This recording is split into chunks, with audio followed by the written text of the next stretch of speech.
여기 한국이 자신의 아버지를 죽였다고 하면서 한국은 가난한 주제에 주제 넘는 짓을 해서 우리 가정을 파탄냈다고 울부짖는 한 남성이 있습니다. 이 남성은 거의 끌려가다시피 한국에 갔다가 한국 군대의 충격적인 진실을 보게 되었다고 하는데요.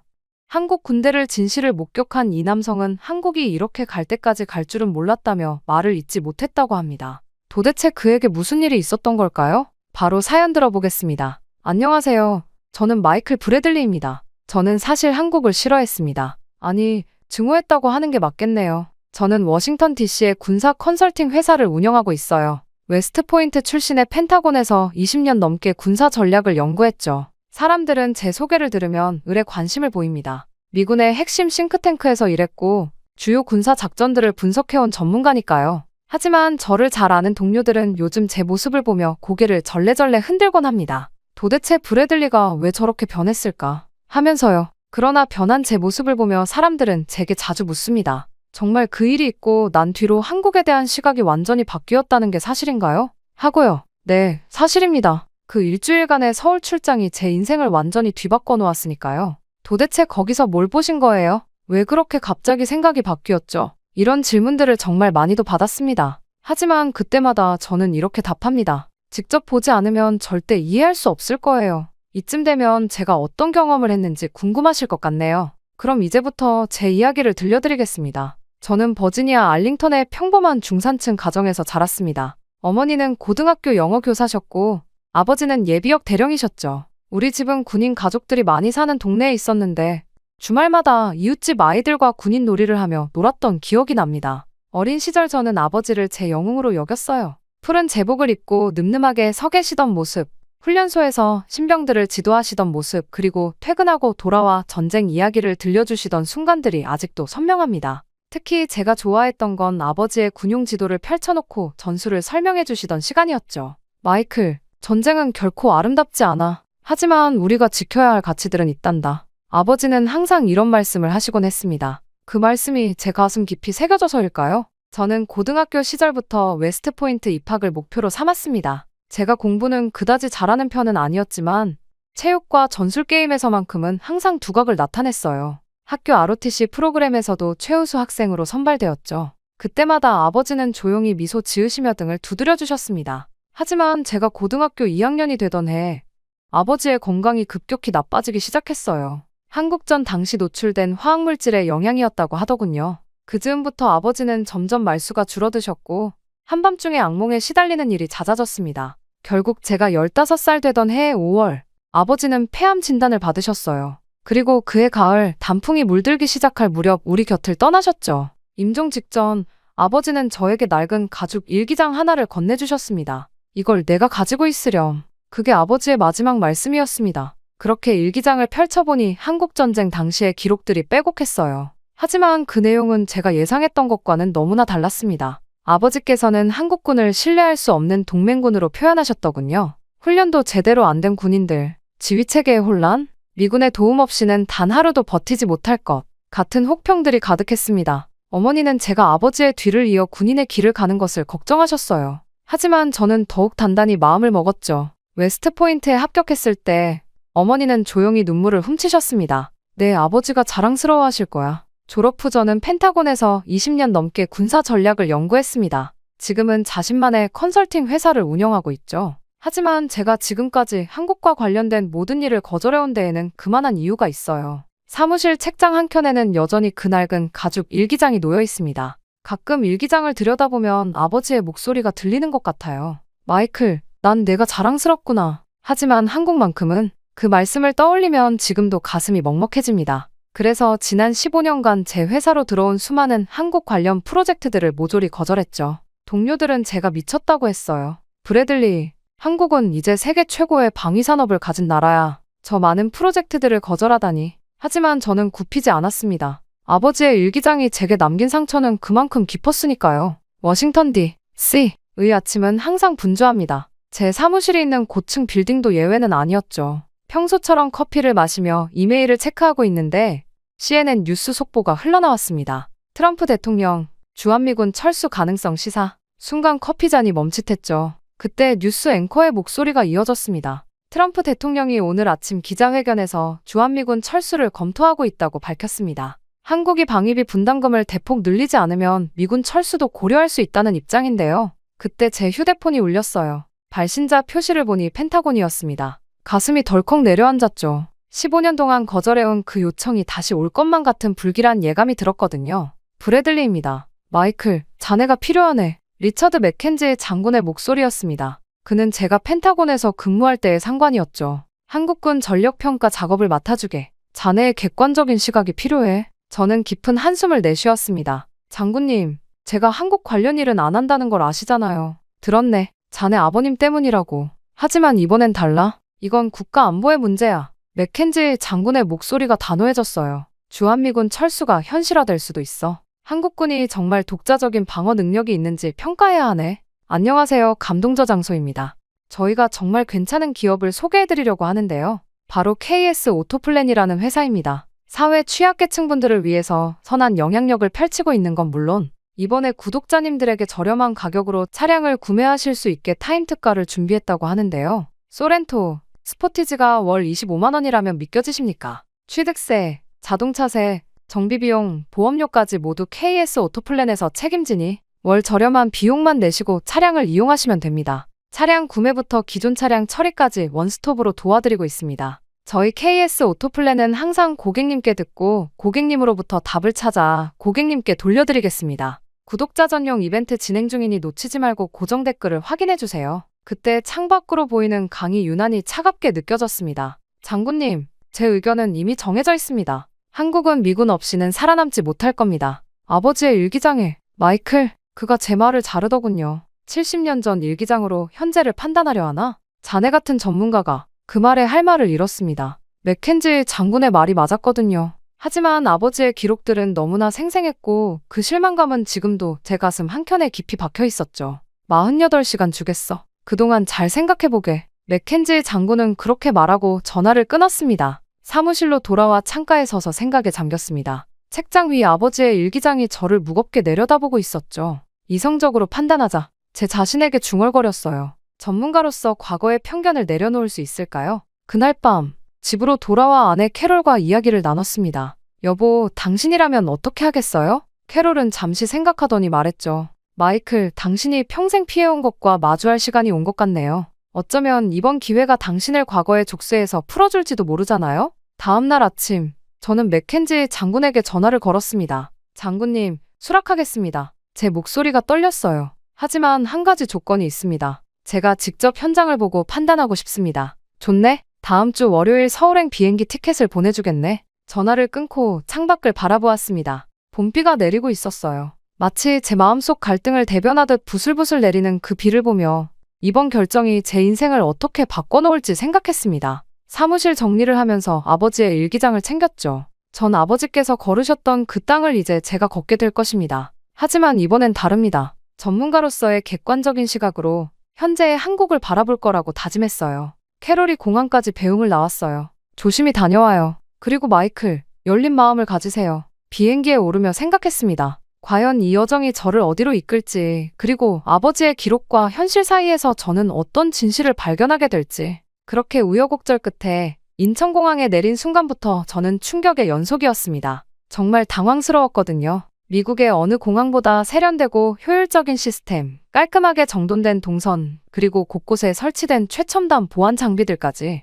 아버지의 일기에서 읽었던 후진국의 모습은 찾아볼 수 없었죠. 브래들리 씨, 환영합니다. 공항 VIP 출구에서 저를 맞이한 건 김준호 대령이었어요. 40대 초반으로 보이는 그는 유창한 영어를 구사했고 하버드에서 군사학 박사 학위를 받았다고 하더군요. 오늘은 먼저 용산 작전통제소를 방문하실 예정입니다. 차에 오르자마자 김 대령은 제게 태블릿 하나를 건넸습니다. 이건 오늘부터 사용하실 군용 태블릿입니다. 모든 정보는 실시간으로 암호화되어 전송됩니다. 태블릿을 켜보니 한국군의 실시간 작전 현황이 3D로 구현되어 있었어요. 솔직히 저희 펜타곤의 시스템보다 더 진보된 것 같았죠. 용산 작전통제소는 지하 수십 미터에 위치한 요새였습니다. 처음 브리핑룸에 들어섰을 때 저도 모르게 감탄사가 나왔어요. 360도로 펼쳐진 대형 스크린에는 한반도 전역의 군사 상황이 실시간으로 표시되고 있었거든요. 이건 저희가 자체 개발한 KAMD 시스템입니다. 김 대령이 설명을 이어갔죠. 북한의 미사일 발사 징후가 포착되면 7초 내에 요격 결정을 내릴 수 있습니다. 인공지능이 최적의 요격 방안을 제시하고 인간 지휘관이 최종 결정을 내리는 방식이죠. 저는 잠시 말을 잊었습니다. 아버지의 일기에서 읽었던 미군 없이는 하루도 버티지 못할 그 한국군이 맞나요? 눈앞에 펼쳐진 광경은 제가 알던 모든 것을 뒤집어 놓고 있었습니다. 이쪽으로 오시죠. 김대령이 저를 다른 방으로 안내했어요. 여기서는 우리 군의 사이버 방어 시스템을 보여드리겠습니다. 그가 보여준 시스템은 더욱 놀라웠죠. 실시간으로 탐지되는 사이버 공격을 자동으로 차단하고 역추적하는 능력까지 갖추고 있었거든요. 이 모든 게 한국이 자체 개발한 건가요? 제가 물었습니다. 김대령이 빙그레 웃더군요. 네, 물론입니다. 저희는 더 이상 70년 전의 한국군이 아닙니다. 브래들리 씨의 아버님 세대와는 많이 다르죠. 그 말에 가슴이 철렁 내려앉았어요. 제 아버지 얘기를 어떻게, 당신이 왜 한국 관련 일을 꺼려 하시는지 알고 있습니다. 하지만 직접 보시면 많이 달라졌다는 걸 아실 거예요. 그날 저녁, 호텔로 돌아와 노트북을 펼쳤습니다.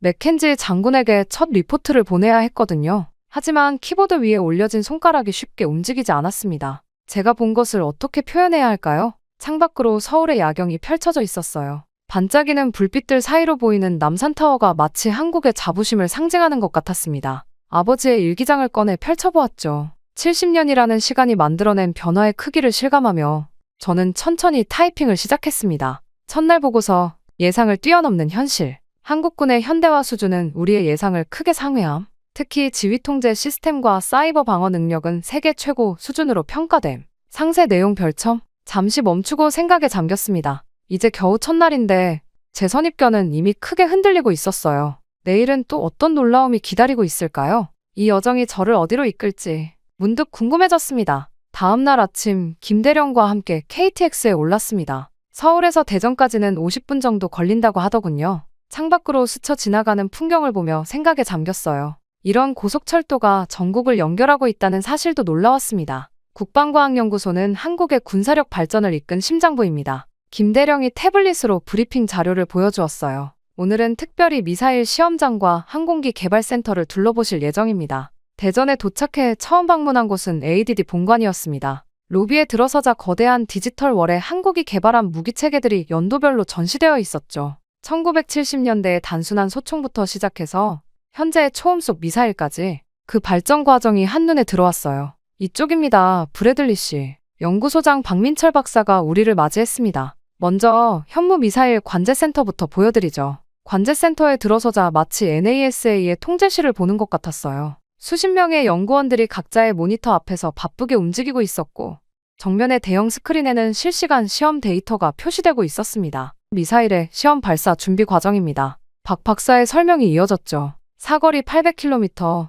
CP 오차 1m 이내, 세계 최고 수준의 정밀도를 자랑하죠. 저도 모르게 고개를 끄덕였습니다. 펜타곤에서 본 자료들은 이런 세부적인 성능까지는 담고 있지 않았어요. 한국의 미사일 기술이 이 정도까지 발전했다는 사실이 놀라웠죠. 우리는 지하 통로를 따라 다른 건물로 이동했어요. 한국형 전투기죠. 설계부터 제작까지 순수 독자 기술로 만들어진 겁니다. 경납고 크기의 실험실에 들어서자 거대한 전투기 기체가 눈앞에 나타났습니다. 수많은 엔지니어들이 각 부분을 점검하고 있었고 한쪽에서는 비행 시뮬레이션이 진행 중이었죠. 레이더 회피 성능이 F-35에 근접합니다. 박 박사가 자부심 가득한 목소리로 말했어요. 엔진만 해도 추력대 중량비가. 그의 설명을 들으며 문득 아버지 생각이 났습니다. 70년 전 아버지께서는 한국군의 훈련기 몇 대를 보시며 실망하셨다고 하셨죠. 그런데 지금 제가 보고 있는 건 세계 몇 안 되는 전투기 개발국의 당당한 모습이었습니다. 이건 정말 제 목소리가 떨렸어요.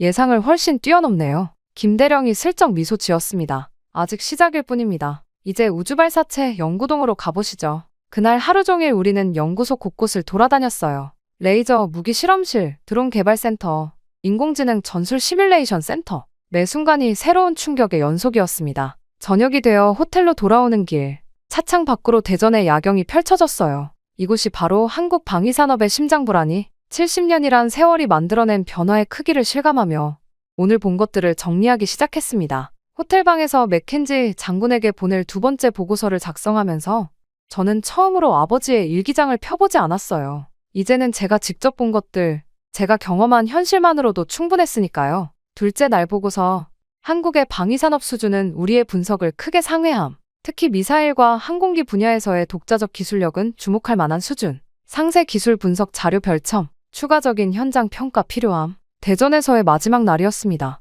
오전에 화력시험장을 방문할 예정이었는데 갑자기 김대령의 얼굴이 굳어졌어요. 그의 태블릿에서 빨간 경고등이 깜빡이고 있었죠. 북한 미사일 발사 징후 포착됐습니다. 실전 상황으로 전환합니다. 김대령의 목소리가 단호해졌어요. 브래들리 씨, 작전 통제실로 가보시겠습니까? 순간 망설였습니다. 이런 상황에서 외국인인 제가 들어가도 되는 건가 싶었죠. 하지만 김대령은 오히려 제게 기회를 주는 듯 했어요. 실전에서 우리 군의 대응 능력을 직접 보실 수 있을 겁니다. 작전 통제실에 들어서자 긴장감이 감돌았습니다. 하지만 예상과 달리 아수라장은 아니었어요. 모든 장병들이 침착하게 각자의 위치에서 임무를 수행하고 있었죠. 북한 미사일 2기 발사 확인, 예상 궤적 분석 중, 전술장교의 보고가 이어졌습니다. 그의 대형 스크린에는 실시간으로 상황이 표시되고 있었어요. 어제 본 시스템이 실전에서 가동되는 순간이었죠. AI가 즉각 최적의 요격 방안을 제시했고 지휘관은 불과 몇 초 만에 결정을 내렸습니다. 패트리어트 포대의 발사 준비, 명령이 떨어졌어요.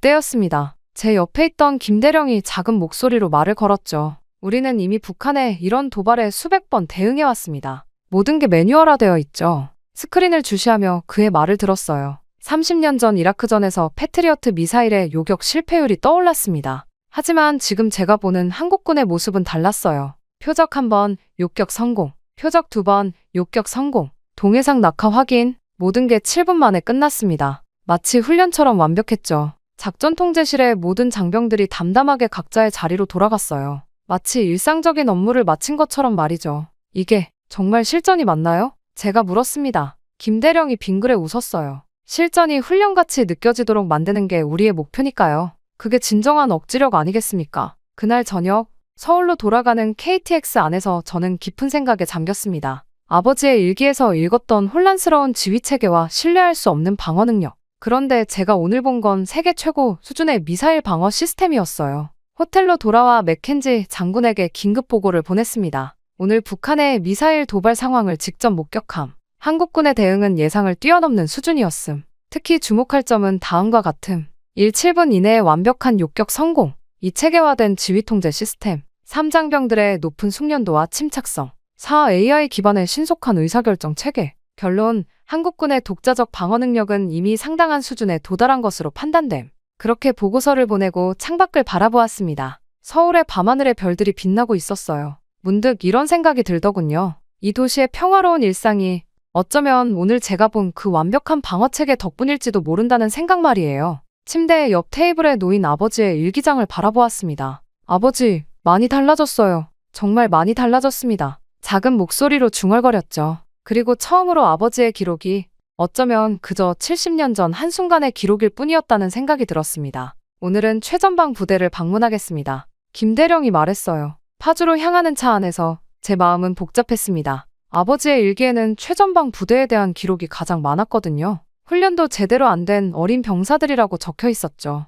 최전방 부대에 도착하자 먼저 눈에 들어온 건 첨단 감시 장비들이었습니다. 연령상 카메라, 레이더, 무인 정찰기. 아버지 시대의 쌍안경과 철조망은 찾아볼 수 없었어요. 여기는 저희 부대의 작전 통제실입니다. 이곳의 지휘관인 최우진 소령이 우리를 안내했어요. 그는 30 중반으로 보였는데 영국 왕립 군사학교를 졸업했다고 하더군요. 우리 부대원들을 소개하겠습니다. 그렇게 작전 통제실에서 만난 장병들의 모습은 충격적이었습니다. 20살 남짓한 병사가 복잡한 AI 분석 시스템을 다루고 있었고 부사관들은 각종 첨단 장비를 능숙하게 조작하고 있었어요. 저희 부대 장병들의 평균 토익 점수가 900점입니다. 최소령이 자랑스럽게 말했죠. 북한군의 통신을 실시간으로 감청하고 분석할 수 있어요. 물론 중국어와 러시아어 가능한 인원들도 있고요. 그렇게 저는 훈련장으로 이동했습니다. 그곳에서 특수전 훈련을 하는 부대원들을 만났어요. 한 병사가 드론을 조종하며 목표물을 식별하고 다른 병사는 전술 태블릿으로 실시간 정보를 공유하고 있었습니다.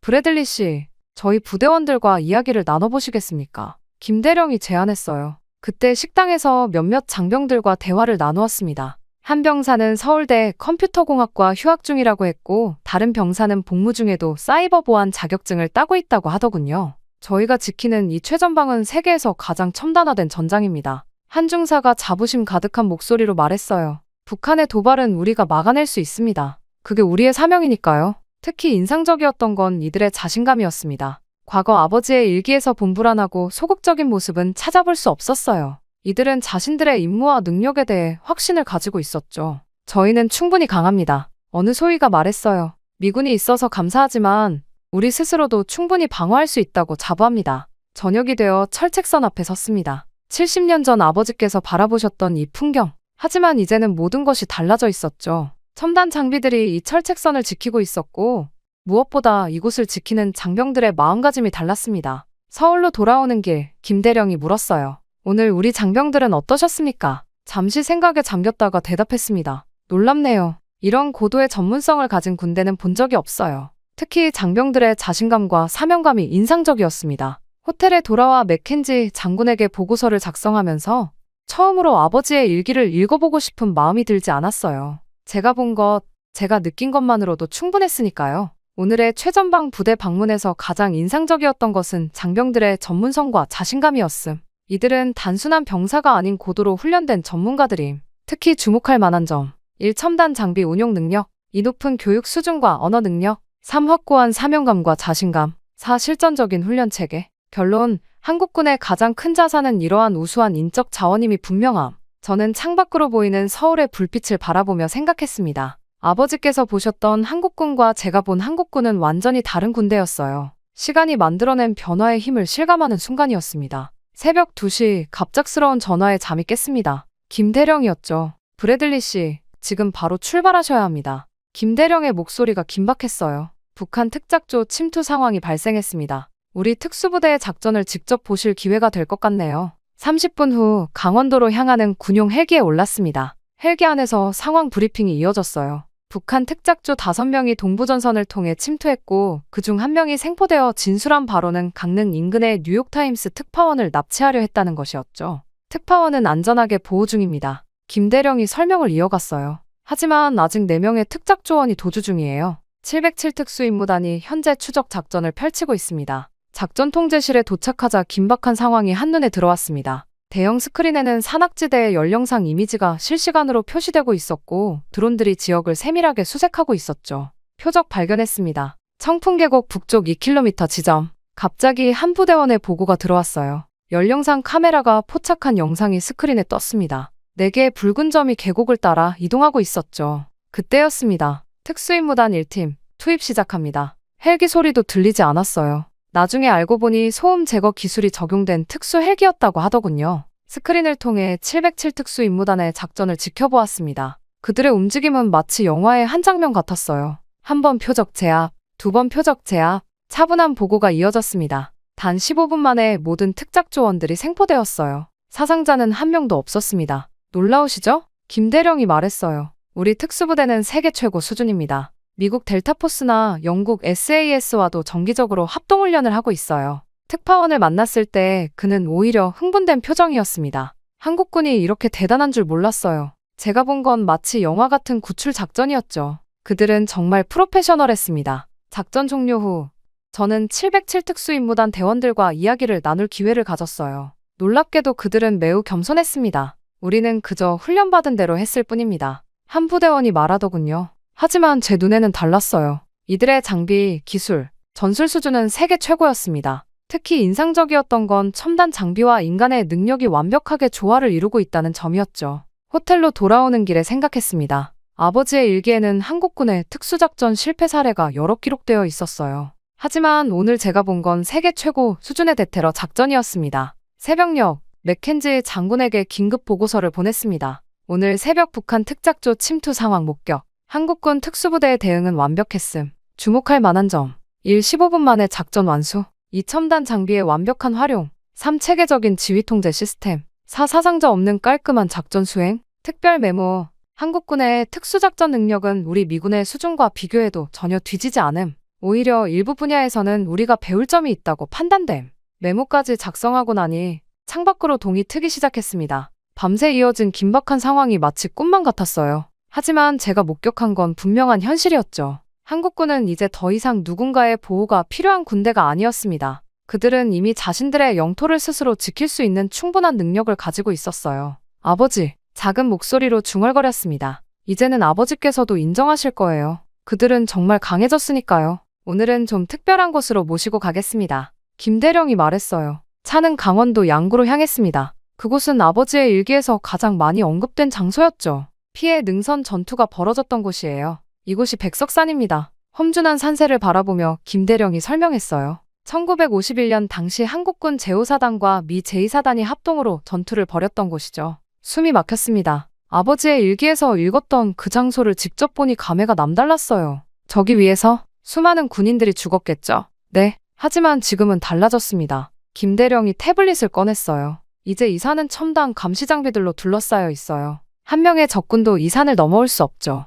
산 정상으로 향하는 길에서 우리는 제5사단 사령부를 방문했습니다. 이성호 사단장이 우리를 맞이했어요. 그는 60대 후반으로 보였는데 미국 육군대학원을 나온 전략가였습니다. 아, 브래들리 씨의 아버님이 이곳에서 싸우셨다고 들었습니다. 이 사단장이 말했어요. 지금 우리 사단은 당시와는 비교도 할 수 없을 만큼 강해졌죠. 직접 보여드리겠습니다. 사단 작전 통제실은 마치 우주선 내부 같았습니다. 3D 홀로그램으로 전장을 분석하고 AI가 실시간으로 적군의 동향을 예측하고 있었죠. 한 장교는 드론 수험을 조종하며 경계 작전을 수행하고 있었고요. 70년 전에는 상상도 할 수 없었던 광경이죠? 이 사단장이 웃으며 말했습니다. 하지만 더 중요한 건 이런 첨단 장비를 다루는 우리 장병들의 능력입니다. 점심은 사단 장병들과 함께 했어요. 그들과 대화를 나누면서 깨달았습니다. 이들에게 이곳은 더 이상 피해 능선이 아니었어요. 그들에게는 첨단 과학과 전문성으로 무장한 승리의 능선이었던 거죠. 오후에는 아버지가 직접 전투를 치렀던 고지에 올랐습니다.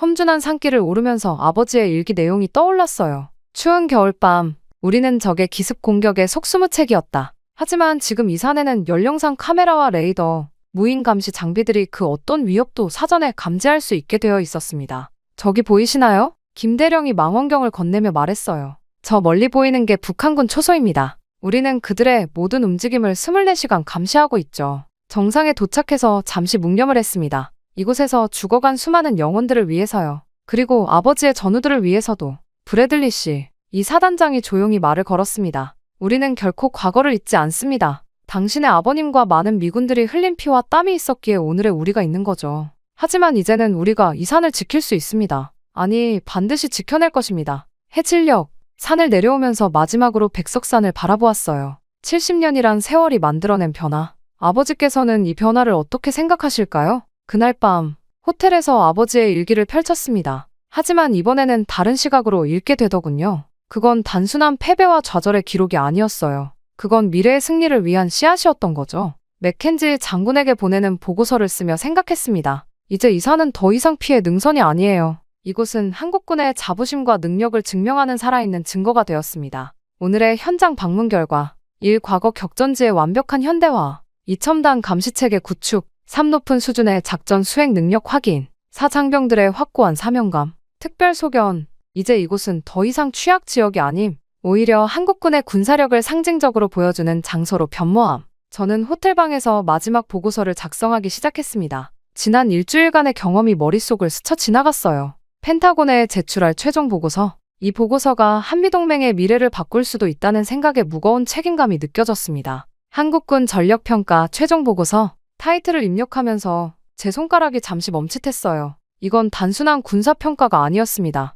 이건 제 편견과 선입견을 완전히 깨부순 진실의 기록이었죠. 보고서의 첫 문장을 이렇게 시작했습니다. 한국은 이제 더 이상 우리의 보호가 필요 없는 나라다. 화면을 계속 응시하며 글을 이어갔어요. 제가 본 한국은 생각보다 정말 대단한 나라였고 어쩌면 미국보다도 체계적인 시스템을 갖추고 있었습니다. 그렇게 저는 막힘없이 보고서를 써내려 가기 시작했어요. 그렇게 저는 잠시 타이핑을 멈추고 창밖을 바라보았습니다. 서울의 야경이 반짝이고 있었어요. 무언가에 이끌리듯 아버지의 일기장을 펼쳤습니다. 그리고 처음으로 일기장 마지막 페이지에 제 생각을 적어내려갔어요. 아버지, 저는 이제 이해합니다. 아버지께서 좌절하고 실망하셨던 그 한국군은 더 이상 존재하지 않습니다. 그들은 자신들의 약점을 직시하고 그것을 극복하기 위해 70년을 쉼없이 달려왔습니다. 오늘날의 한국군은 세계 최고 수준의 전투력을 갖춘 군대입니다. 그들은 더 이상 누군가의 보호가 필요하지 않습니다. 오히려 이제는 우리가 그들에게서 배울 것이 많아졌습니다. 아버지께서 피 흘리며 지키고자 하셨던 이 나라는 이제 스스로를 지킬 수 있는 강한 나라가 되었습니다. 아버지의 희생이 헛되지 않았음을 이제 저는 자신 있게 말씀드릴 수 있습니다. 저는 마지막 멘트를 보고서에 적으며 미소를 지었습니다. 한국군은 이제 세계 최고 수준의 군사력을 보유한 군대입니다. 이들은 단순한 동맹군이 아닌 미군의 진정한 파트너로 인정받아야 할 것입니다. 보내기 버튼을 누르기 전 저는 잠시 망설였습니다. 이 보고서가 가져올 파장을 생각하니 가슴이 떨렸어요. 하지만 이내 확신을 가지고 버튼을 눌렀습니다. 이것은 단순한 보고서가 아니었습니다. 이건 진실이었고 새로운 시대를 여는 첫걸음이었으니까요. 그렇게 저는 마무리를 하고 미국으로 돌아가게 되었습니다. 제가 워싱턴 덜레스 공항에 도착했을 때는 이른 아침이었습니다. 창밖으로 보이는 미국의 하늘이 왠지 달라 보였어요. 아니, 어쩌면 달라진 건 제 시선이었을지도 모르겠습니다. 어서 와요, 여보. 공항에 마중 나온 캐롤이 반갑게 맞아주었습니다. 많이 변하셨네요. 그래요? 제가 물었어요. 네, 표정이 많이 밝아지셨어요. 마치 오랫동안 안고 있던 무거운 짐을 내려놓은 것처럼요. 캐롤의 말이 맞았습니다. 15년 동안 제 어깨를 누르고 있던 편견이라는 무게가 사라졌으니까요. 집으로 가는 차 안에서 캐롤에게 모든 이야기를 들려주었습니다. 첨단 군사시설들, 전문적인 장병들, 그리고 무엇보다 제 마음의 변화에 대해서요. 마이클, 캐롤이 조용히 말했어요. 이제 아버님도 편히 쉬실 수 있을 것 같네요. 다음 날 아침, 펜타곤으로 향했습니다. 맥켄지 장군과의 미팅이 잡혀 있었거든요. 그의 사무실에 들어서자 책상 위에는 제가 보낸 보고서가 놓여 있었습니다. 자네 보고서를 읽었네. 맥켄지 장군이 말했어요. 솔직히 놀랐어. 자네같이 한국에 대해 부정적이었던 사람이 이런 보고서를 쓸 거라고는 생각도 못했거든. 장군님, 제가 잘못 알고 있었습니다. 한국은 정말 놀라운 나라더군요. 맥켄지 장군은 잠시 생각에 잠겼다가 말을 이었습니다. 다음 주에 의회 청문회가 있네. 주한미군 재배치 문제를 논의하는 자리야. 자네가 증인으로 나서주었으면 하는데. 순간 망설였지만 이내 고개를 끄덕였습니다. 네, 가겠습니다. 제가 본 진실을 그들에게도 전해야겠죠. 청문회장에서 저는 확신에 찬 목소리로 말했습니다. 한국은 더 이상 우리의 보호가 필요한 나라가 아닙니다. 그들은 이제 우리의 진정한 동반자입니다. 주한미군의 역할도 이에 맞춰 재정립되어야 합니다. 증언이 끝난 후 한 의원이 다가왔어요. 브래들리 씨, 당신 아버님도 한국전 참전용사셨다고 들었는데요. 네, 맞습니다. 제가 대답했죠. 아버지께서는 실망과 좌절을 안고 돌아오셨지만 그것은 결국 한국이 더 강해지는 밑거름이 되었습니다. 아버지의 희생은 결코 헛되지 않았어요. 집으로 돌아와 서재에 앉았습니다. 책장에서 아버지의 일기장을 꺼내 마지막 장을 다시 펼쳤어요. 제가 서울에서 적은 그 글 밑에 새로운 문장을 덧붙였습니다. 아버지, 오늘 저는 의회에서 증언했습니다. 한국이 얼마나 강한 나라가 되었는지, 아버지와 전우들의 희생이 얼마나 큰 결실을 맺었는지에 대해서요. 이제 우리는 그들을 더 이상 보호하지 않아도 됩니다. 그들은 우리의 진정한 동반자가 되었으니까요. 창밖으로 석양이 물들고 있었습니다. 문득 서울에서 보았던 그 노을이 떠올랐어요. 같은 하늘 아래에 우리는 이제 진정한 동반자로 서로를 바라보게 되었습니다. 제 책상 한켠에는 새로운 프로젝트 제안서가 놓여 있었어요. 한미 연합사이버전 대응 체계 구축 방안. 이번에는 망설이지 않고 승낙할 생각입니다. 이제 저는 편견 없이 있는 그대로의 현실을 볼 수 있으니까요. 아버지의 일기장을 다듬며 생각했습니다. 시간은 많은 것을 변화시킵니다. 하지만 더 중요한 건 그 변화를 인정할 수 있는 우리의 마음가짐이겠죠. 저는 이제 알겠습니다. 진정한 동맹이란 서로를 있는 그대로 인정하고 신뢰하는 것이라는 걸요. 아버지, 이제 저는 떠나볼까 합니다. 이번에는 한국으로, 새로운 마음가짐으로요. 저는 가만히 앉아 지금까지 있었던 일들을 떠올려 보았습니다. 한국이 제게 선물해준 소중한 경험들을 말이죠. 때로는 우리의 선입견이 진실을 가리는 장막이 되기도 합니다. 저는 아버지의 일기장이라는 장막 뒤에서 70년 동안이나 현실을 제대로 보지 못했어요. 하지만 한국에서 보낸 그 일주일이 제 인생을 완전히 바꿔놓았습니다. 첫째로, 시간의 힘을 배웠습니다. 한국은 70년이라는 시간 동안 불가능을 가능으로 바꾸어냈어요. 아버지 세대의 좌절과 아픔을 도약의 발판으로 삼아 세계 최고 수준의 군사력을 갖춘 나라로 성장했죠. 둘째로, 편견의 덫에서 벗어나는 법을 알게 되었습니다. 과거의 기록이나 남의 경험에만 의존하지 말고 직접 보고 느끼고 판단하는 것의 중요성을 깨달았어요. 셋째로, 진정한 동반자 관계가 무엇인지 이해하게 되었습니다. 한미동맹은 이제 보호자와 피보호자의 관계가 아닌 서로를 존중하고 신뢰하는 동등한 파트너십으로 발전해야 한다는 걸 알게 됐죠. 마지막으로, 아버지의 희생이 가진 진정한 의미를 깨달았습니다. 아버지와 전우들이 흘린 피와 땀은 결코 헛되지 않았어요. 그것은 오늘날 한국이 있기까지의 소중한 밑거름이 되었던 거죠. 이제 저는 더 이상 과거의 기록에 얽매이지 않습니다. 아버지의 일기장은 여전히 제 책상 위에 있지만 이제는 다른 의미로 소중히 간직하고 있어요. 그것은 한국이 어디서 시작해서 어디까지 왔는지를 보여주는 귀중한 증거니까요. 우리는 때로 변화를 두려워합니다. 하지만 한국은 제게 가르쳐 주었어요. 변화를 받아들이고 그것을 발전의 동력으로 삼을 때 우리는 비로소 진정한 성장을 이룰 수 있다는 것을요. 이제 저는 새로운 여정을 시작합니다. 이번에는 편견이라는 짐을 내려놓은 채로 더 나은 한미동맹을 위해 제가 할 수 있는 일을 찾아 나설 거예요. 그리고 믿습니다. 아버지도 이런 제 모습을 자랑스러워하실 거라고요. 제 이야기는 여기까지입니다. 길었던 제 사연을 들어준 모든 분들께 감사의 말씀드립니다. 행복하세요. 한국? 그런 위험한 나라에 왜 간다는 거냐? 일본인이 가면 큰일 나. 여기 한 일본의 여대생을 설득하는 아버지가 잔뜩 화가 나 있습니다. 일본에서 범죄를 저지르고 있는 한국인들의 기사가 대대적으로 보도되자 딸을 다그치는데요. 한국을 사랑하던 일본 여대생은 혼란스러움에 괴로워합니다. 정말 한국인들이 그런 걸까요? 도대체 무슨 사연이길래 한국어 교제를 벌이며 눈물을 흘리고 있는 걸까요? 사연자를 한번 만나보겠습니다. 안녕하세요. 저는 22살 대학생 하나코입니다. 우리 가족은 대대로 전자제품 회사를 운영해온 나름 지역에서 꽤 유명한 사업가 집안입니다. 아버지가 어떤 분이실지 예상이 가시죠? 네, 맞아요. 무척 엄격하고 보수적인 분이시죠. 일본의 전통과 가치를 중요하게 여기시고 다른 나라나 문화에 대해서는 약간의 편견을 가지고 계세요. 특히 한국에 대해서는 더 그런 편입니다. 그리고 그 점이 저를 너무 힘들게 하죠. 사실 저에게는 비밀이 하나 있거든요. 바로 한국을 사랑한다는 것이죠. 제 인생이 바뀐 건 우연히 본 한국 드라마 때문이었어요. 처음엔 그저 호기심으로 시작했는데 어느새 푹 빠져들고 말았습니다. 한국어의 독특한 억양, 정감 있는 대사들, 그리고 드라마 속 한국의 모습은 저에게 새롭고 매력적으로 다가왔어요. 그 후로 한국어를 독학하기 시작했고 K-팝에도 관심을 갖게 됐죠. 특히 드라마를 좋아했는데 펜트하우스나 눈물의 여왕을 너무 재밌게 봤어요. 한국 식당에 가서 김밥이나 한국 치킨도 사 먹어보고 한국 화장품도 사서 아이돌 메이크업도 따라하고 다녔어요. 자연스럽게 한국에 대한 동경이 커졌습니다. 그러다 보니 문득 든 생각이 한국에 직접 가보고 싶더라고요. 단순한 여행이 아니라 그곳에서 살아보고 싶었죠.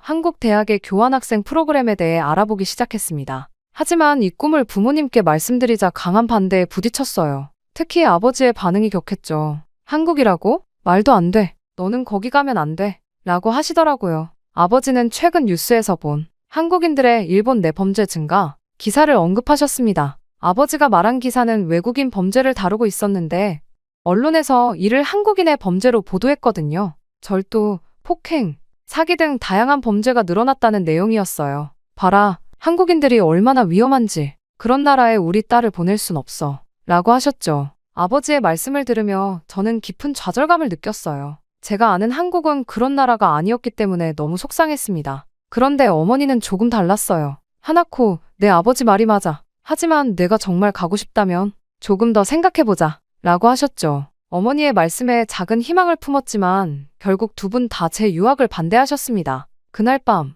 저는 제 방에서 한참을 울었어요. 꿈을 좇고 싶은 마음과 부모님을 실망시키고 싶지 않은 마음이 충돌했습니다. 한편으로는 아버지의 말씀이 사실일까 하는 두려움도 생겨났어요. 정말 한국은 위험한 나라일까? 제가 알고 있는 한국의 모습이 전부 거짓말일까? 이런 갈등 속에서 저는 더욱 한국에 대해 알아보기로 했습니다. 인터넷으로 한국의 실제 모습, 문화, 그리고 일본과의 관계에 대해 찾아봤죠. 그러다 보니 양국 간에 역사적인 갈등이 있다는 것도 알게 됐어요. 하지만 동시에 많은 일본 사람들이 한국을 방문하고 그곳에서 좋은 경험을 했다는 이야기들도 봤습니다. 이런 정보들을 아버지께 말씀드렸지만 돌아온 건 더 강한 반대였어요. 넌 아직 어려. 세상이 얼마나 위험한지 몰라. 아빠 말을 들어야 해. 아버지의 목소리에는 화가 가득했죠. 저는 그저 고개를 숙인 채 방으로 돌아올 수밖에 없었어요. 하지만 이미 저는 한국행을 결심한 뒤였습니다. 부모님 몰래 교환학생 프로그램에 지원했고 운 좋게도 합격했어요. 합격 통지를 받았을 때 그 기쁨이란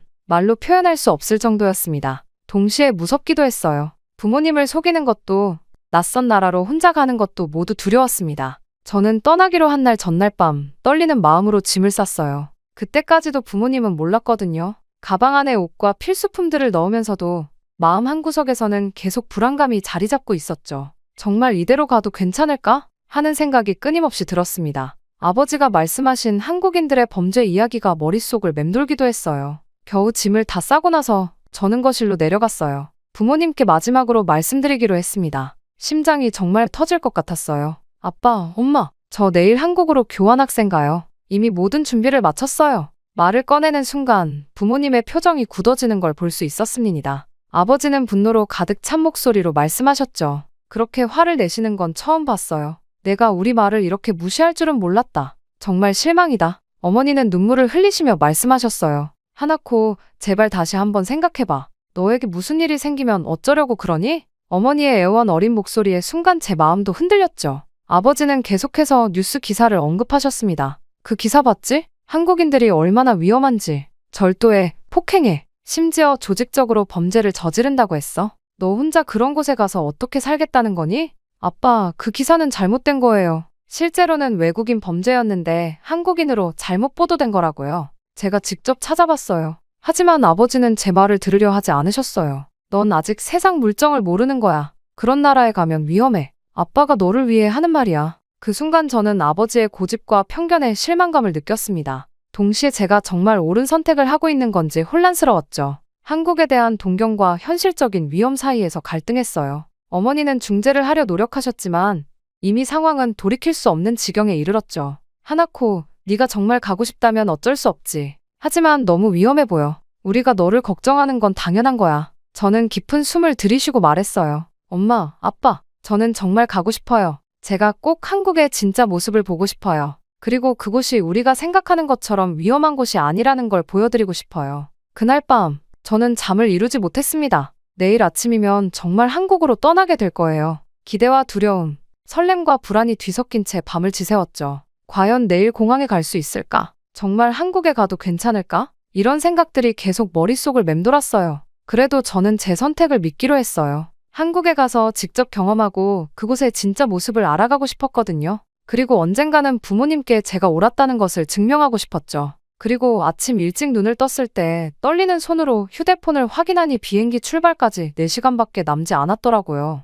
떨리는 마음을 가다듬고 침대에서 일어났습니다. 방 안은 여행 가방과 옷가지들로 어수선했습니다. 벽에 붙어있던 한국 아이돌 포스터들이 눈에 들어왔죠. 그동안 꿈꿔왔던 한국행이 이제 현실이 된다는 게 실감이 나지 않았어요. 조용히 옷을 갈아입고 짐을 챙기는 동안 집안은 무거운 정적에 휩싸여 있었습니다. 부모님이 계신 방 문 앞에 서서 한참을 망설였어요. 문을 두드리고 작별 인사를 해야 할지 아니면 그냥 조용히 나가야 할지 고민했어요. 결국 쪽지 한 장을 남기기로 했습니다. 아빠, 엄마, 정말 죄송해요. 하지만 꼭 가봐야 해요. 걱정하지 마세요. 자주 연락드릴게요. 사랑해요. 택시를 타고 공항으로 향하는 동안 전 창밖으로 스쳐 지나가는 도쿄의 풍경을 물끄러미 바라봤습니다. 공항에 도착해서 체크인을 하는 동안에도 계속 주변을 둘러보았어요. 혹시 부모님이 저를 막으러 오시지는 않을까 하는 생각에 가슴이 쿵쾅거렸거든요. 한편으로는 부모님이 와서 저를 말려주셨으면 하는 마음도 한구석에 조그맣게 자리 잡고 있었어요.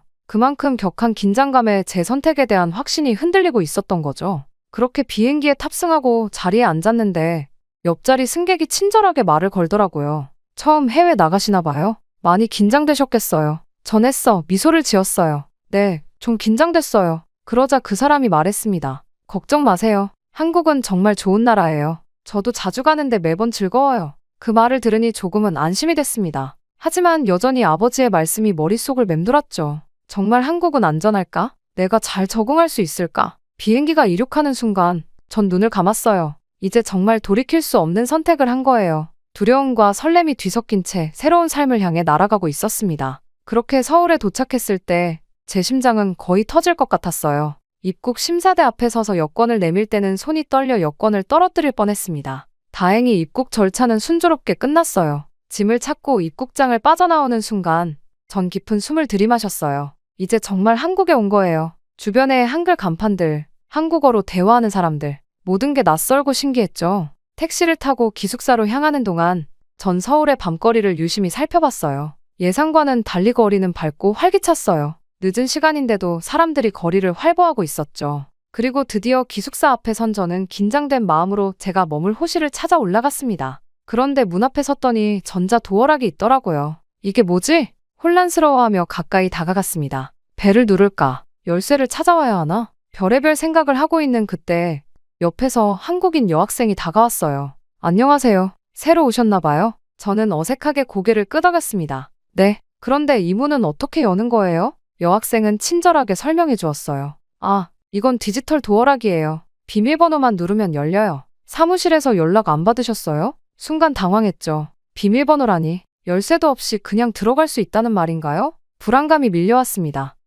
그럼 누구나 들어올 수 있는 거 아닌가요? 안전하지 않잖아요. 여학생은 웃으며 대답했습니다. 아, 걱정 마세요. 오히려 더 안전해요. 비밀번호는 본인만 알고 있고 노출됐을 땐 바꿀 수 있거든요. 열쇠를 잃어버릴 걱정도 없고요. 여학생의 설명을 들으며 조금은 안심이 되었지만 여전히 의구심이 남았어요. 하지만 일단은 받아들이기로 했죠. 아, 그렇군요. 감사합니다. 그런데 이 방에 머무시는 거면 저랑 룸메이트이신가요? 전 윤지수라고 하는데 같은 방 쓰게 됐네요. 아, 네. 저는 하나코예요. 잘 부탁드립니다. 그러자 그 여학생은 밝게 웃으며 말했습니다. 친구잖아. 반말하자. 같이 들어가 볼까? 우리는 함께 기숙사로 들어갔어요. 지수가 비밀번호를 누르는 걸 보니 정말 신기했죠. 문이 열리고 우리 방으로 들어섰고 제자리에 짐을 하나하나 풀다 보니 실감이 났습니다. 부모님이 떠올랐어요. 집이 그리웠습니다. 제 안색을 살핀 지수가 걱정스러운 눈빛으로 물었어요. 괜찮아? 저는 눈물을 훔치며 대답했습니다. 응, 조금. 모든 게 너무 낯설어서. 지수는 따뜻하게 미소 지으며 말했어요. 처음엔 다 그래. 하지만 곧 적응할 거야. 내가 도와줄게. 그 말에 조금은 안심이 되었습니다. 적어도 혼자가 아니라는 생각이 들었거든요. 다음 날 아침, 지수와 저는 오리엔테이션을 위해 일찍 일어났어요. 학교 식당에서 아침을 먹으며 저는 계속해서 주변을 둘러봤죠. 모든 게 새롭고 신기했어요. 지수가 웃으며 말했습니다. 하나코, 우리 이따 서울 구경 갈래? 재미있는 곳 많이 보여줄게. 저는 동의했습니다. 그렇게 오리엔테이션이 끝나고 우리는 번화가로 향했죠. 거리는 사람들로 북적였고 화려한 간판들이 눈길을 사로잡았습니다. 드라마에서 보던 것보다 더 흥미롭고 재밌었어요. 와, 정말 활기차네요. 저도 모르게 감탄사가 나왔어요. 그렇지? 이제 배고프지 않아? 뭐 먹고 싶어?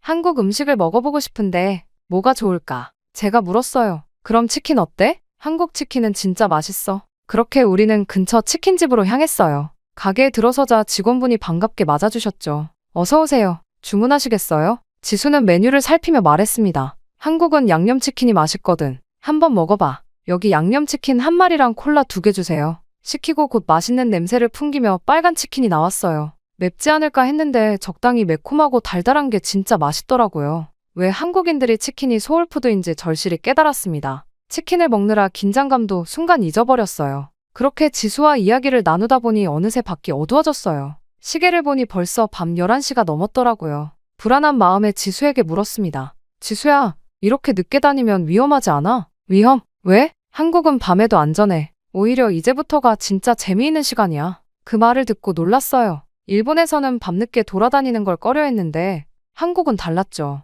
우리는 근처 노래방으로 향했습니다. 밤 11시가 넘었는데도 사람들로 북적였죠. 2시간 동안 신나게 노래를 부르고 나왔는데 거리는 여전히 밝고 활기차서 정말 깜짝 놀랐습니다. 이 늦은 새벽에 이렇게 많은 사람들이 거리를 걸어 다니는 모습이 신기했어요. 특히 여성들이 편하게 다니는 걸 보고 놀랐죠. 지수야, 정말 안전한 거 맞아? 여자들이 이렇게 늦게 다녀도 괜찮아? 지수가 웃으며 대답했어. 당연하지. 한국은 CCTV도 많고 경찰들도 자주 순찰해. 그리고 무엇보다 시민들의 의식이 높아. 서로를 배려하고 돕는 문화가 있거든. 그 말을 듣고 조금은 안심이 됐어요. 하지만 여전히 약간의 불안감은 남아 있었습니다. 기숙사에 도착해서 문을 열 때 다시 한번 디지털 도어락을 보며 생각에 잠겼어요. 이게 정말 안전할까? 하는 의문은 계속 들었지만 오늘 하루 경험을 떠올려 보면 긴장이 조금 풀어지긴 했습니다. 방에 들어와 침대에 누웠을 때 지수가 물었습니다. 오늘 재밌었어. 잠시 생각에 잠겼다가 대답했어요.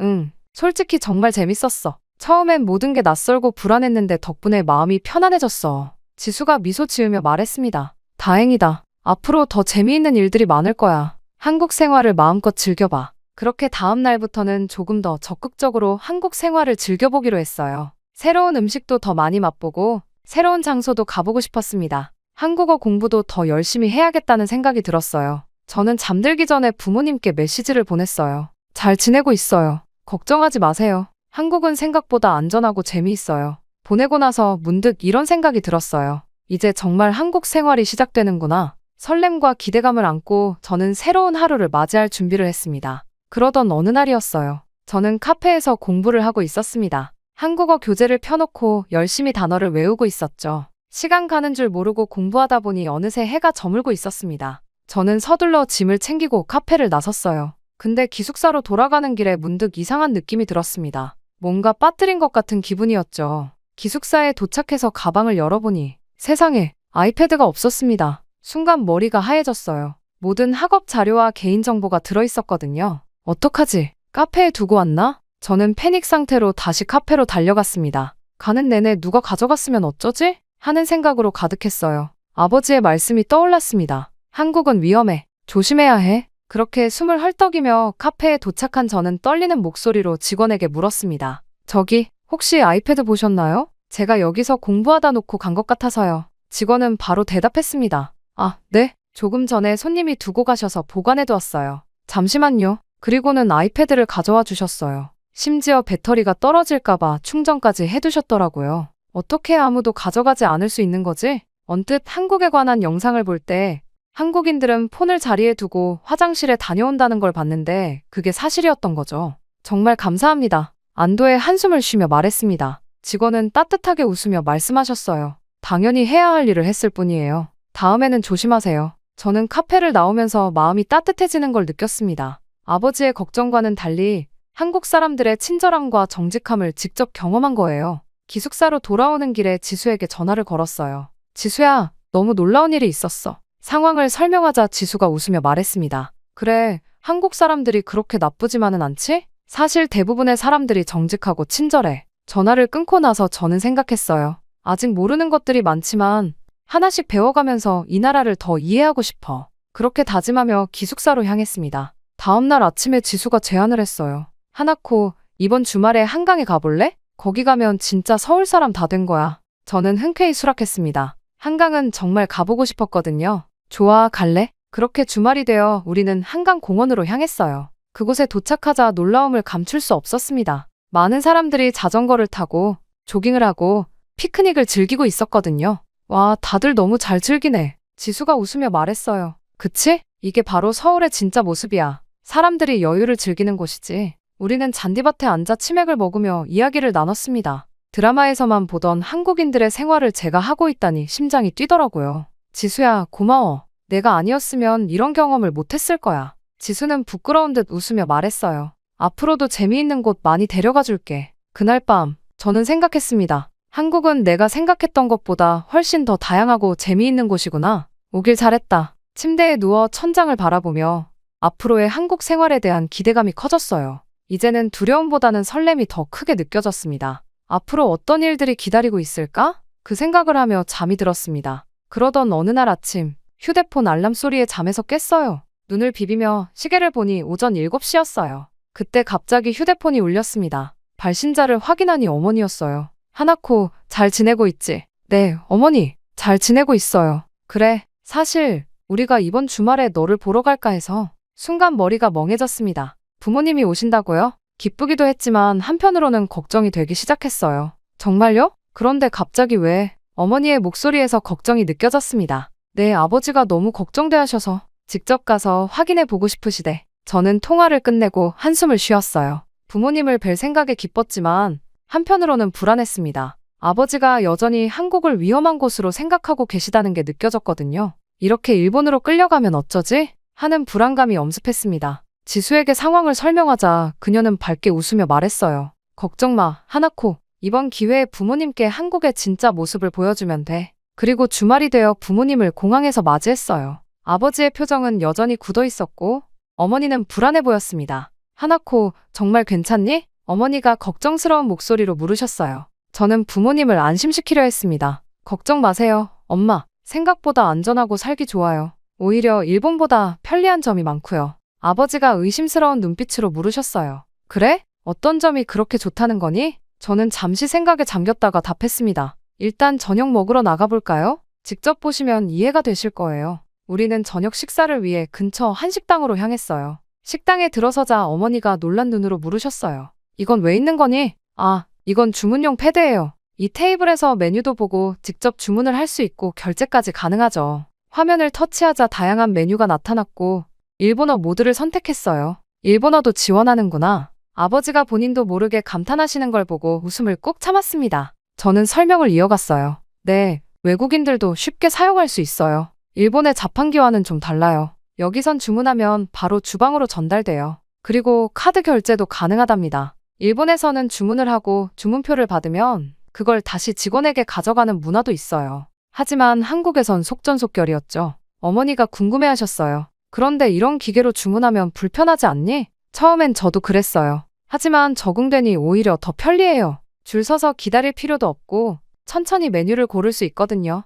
음식이 나오자 부모님은 또 한 번 놀라셨습니다. 테이블에 여러 가지 반찬들이 놓였거든요. 어머니가 물으셨어요. 이 모든 게 다 무료로 주는 거니? 주문하지도 않았는데 왜 나온 거지? 저는 미소 지으며 대답했어요. 네, 한국에선 기본 반찬을 무료로 제공해요. 다 드시면 더 달라고 할 수도 있어요. 아버지가 감탄하셨습니다. 정말 신기하구나. 일본에선 상상도 못할 일이야. 맞아요. 처음엔 저도 놀랐어요. 주문하지 않은 음식이 계속 나와서 당황했죠. 식사를 하는 동안에도 부모님은 계속해서 감탄하셨습니다. 특히 아버지는 음식의 맛에 대해 칭찬을 아끼지 않으셨어요. 그리고 우리는 함께 시내 구경을 나갔어요. 거리를 걸으며 아버지가 넌지시 물으셨습니다. 하나코, 한국에도 우리나라처럼 자쿠지나 타다미방이 있니? 저는 웃으며 대답했어요. 아버지, 그런 건 전혀 중요하지 않아요. 원하시면 한국에도 있는 곳이 있지만 여긴 더 좋은 것들이 많거든요. 어떤 점들이니? 어머니가 궁금해하셨어요. 전과는 다른 태도인 건 확실했습니다.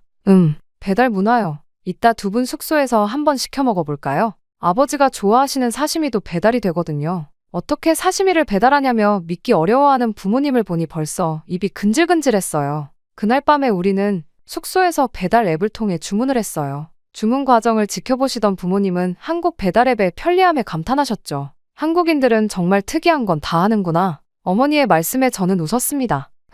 와봤자지. 한국 배달 음식이 어떻게 일본 장인들의 퀄리티를 따라가? 하지만 아주 정갈하게 도착한 초밥을 보고 부모님은 살짝 놀라셨어요. 이렇게 빨리 오다니 믿기지 않는구나. 어머니가 감탄과 함께 아버지도 마지못해 동의하셨어요. 맛있긴 하구나. 만족해하시는 모습을 보니 왠지 제가 신이 나더라고요. 저는 설명을 이어갔어요. 한국의 배달 문화는 상상 이상이에요. 거의 모든 음식을 배달시킬 수 있고 편의점이나 화장품도 배달이 돼요. 심지어 마트장도 배달 앱으로 본다고요. 그리고 대부분 1시간 이내이거나 다음날 새벽에 도착하고요. 어머니가 걱정스러운 표정으로 물으셨어요. 그렇게 빨리 배달하려면 위험하지 않을까? 아니요, 엄마. 한국은 이미 이런 시스템이 잘 되어 있어서 빠르고 안전하게 배달할 수 있어요. 다음 날에도 우리는 늦은 시간까지 밖에서 시간을 보냈는데 늦은 밤에도 거리는 여전히 밝고 활기찼습니다. 부모님은 다시 한번 놀라고 계셨죠. 이렇게 늦은 시간인데 사람들이 많이 다니는구나. 어머니가 걱정스러운 눈빛으로 말씀하셨습니다. 그래서 저는 안심시켜드렸어요. 걱정 마세요, 엄마. 이걸 보여드리고 싶었어요. 한국은 늦은 시간에도 안전해요. 오히려 이 시간에 장도 보고 영화도 보러 가는 사람들도 있어요. 저는 부모님을 모시고 근처 24시간 마트에 들렀습니다. 제 말대로 늦은 시간인데도 사람들이 장을 보고 있는 모습에 부모님은 또 한 번 놀라셨습니다. 이렇게 늦게까지 장을 보다니 정말 신기하구나. 아버지가 말씀하셨어요. 저는 설명을 덧붙였습니다. 네, 한국은 바쁜 사람들을 위해 24시간 운영하는 곳이 많아요. 편의점은 물론이고 카페, 식당, 심지어 미용실도 있어요. 대단해요, 진짜. 며칠간의 방문 동안 부모님의 표정이 점점 밝아지는 걸 볼 수 있었습니다. 처음에는 근심과 걱정이 가득한 표정이었지만 이젠 한결 안도하는 표정으로 저를 바라보셨죠. 마지막 날 공항으로 배웅을 가는 길에 어머니가 말씀하셨어요. 하나코, 너희가 여기서 잘 지내고 있다니 정말 다행이구나. 처음엔 많이 걱정했는데 이제는 안심이 된다. 아버지는 망설이다 입을 여셨습니다. 그래, 한국이 생각보다 훨씬 발전했더구나. 네가 여기서 많이 배우고 성장할 수 있을 것 같아. 인정하마. 저는 정말 뛸 듯이 기뻤어요. 감사한 마음으로 대답했습니다. 아버지, 기대에 어긋나지 않게 많은 걸 배워갈게요.